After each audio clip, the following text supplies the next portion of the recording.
Ray sends Russell to kill Dwight.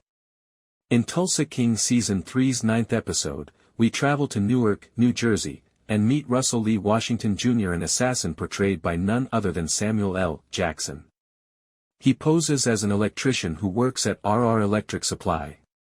After a successful job at the Barclay Hotel, he goes back to his shop to relax with a beer. Vince interrupts him to let him know that Quiet Ray would like to speak with him. After shutting the door in Vince's face, Russell leaves to meet Ray in his rundown flat. As they converse, it becomes clear that Russell owes Ray money, which he is repaying by completing all these assassinations. Russell believed that the most recent assignment was his final one, and he was even with Ray when Ray disclosed that he must embark on another mission. He will be able to break off his relationship with Ray if he successfully completes that one. What's involved in this mission? Killing Dwight while in Tulsa. Dwight clearly has a history with Russell, which is why he is reluctant to accept this position. But Ray emphasizes that Russell has no say in this. He must complete the duty assigned to him or face the repercussions of refusing Ray. Alright, I'm a little perplexed at the moment. In this episode 7, of this season, Ray and Dwight made a deal to support one another in growing Montague Distilleries, and now Ray intends to murder Dwight.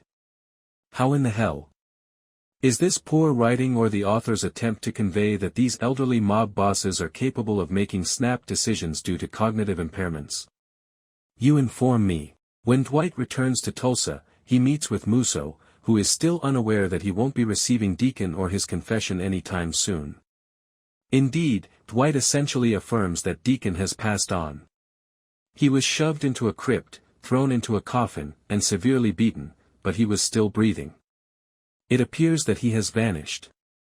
That doesn't matter, though, because Dwight chooses to use the recording that contains all of his confessions as leverage to obtain a federal liquor license.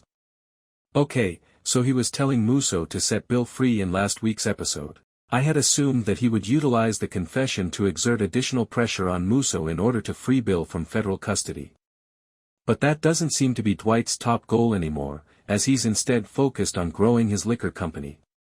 Although Musso doesn't expressly consent to giving Dwight what he wants, it is clear from the episodes cut to Montague Distilleries taking over Tulsa that Musso most likely gave in and granted Dwight the liquor license. Additionally, Dunmire Distilleries begins to reach new lows as Montague Distilleries' business surges. Yes, since no one is purchasing their stuff, it is literally returned to the warehouse. Either no one is purchasing their liquor, alternatively, it's possible that Dwight is pressuring vendors to shut down the Dunmires. Whatever the situation. Did Tyson teams up with Spencer to sell drugs? In order to give Bodie his cut of the drug-fueled rave's earnings, Tyson meets with him. I assumed that was an isolated incident, but Tyson starts encouraging Bodie to contact someone who can give them some ecstasy, indicating that Tyson plans to make these drug raves a regular occurrence. Bodie suggests that Tyson create his own ecstasy by just obtaining the basic stuff.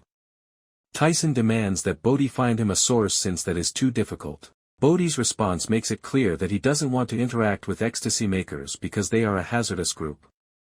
However, Bodie consents to get back in touch with those guys for Tyson's sake. However, Bodie has one requirement: Tyson cannot sell ecstasy on anything that Dwight owns under any circumstances, as Dwight may become extremely enraged if he finds out that Tyson is earning his keep. It should be noted that Bodie is not the only one attempting to move up the ladder. Grace is also seeking a promotion and contacts Joanne to ask for a job at Montague Distilleries. Although Joanne is clearly pleased, she is concerned about Bodie's reaction because Grace has been employed by Bodie for a considerable amount of time. Bodie won't mind, Grace tells Joanne. Joanne thus begins teaching Grace the ropes right away. Returning to Tyson, he and Spencer go to an unorganized rave where they attempt to sell their drugs. However, security quickly expels them after they are caught red-handed. But this subplot is just bizarre. I had assumed that Tyson and Spencer would have their own gatherings and sell narcotics there. What is the point of selling drugs in haphazard raves? I have a feeling that Tyson, the king of mistakes, is preparing another accident.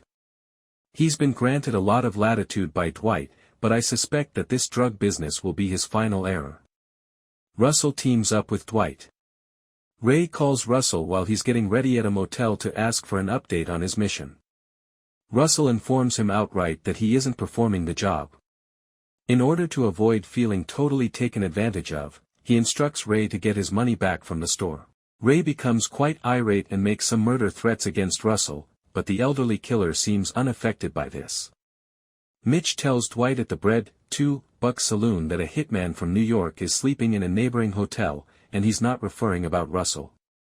Margaret arrives to speak with Dwight before he can decide whether or not he should be concerned about that. She offers him an update on Thresher, who is always talking to the police about the assault that occurred at his event. Dwight returns home after she leaves, and Russell unexpectedly knocks on his door. In actuality, Russell accepted Dwight's invitation to dinner, and he didn't exactly turn it down. That he chose to see his old acquaintance is therefore not all that shocking. However, Dwight addresses the elephant in the room during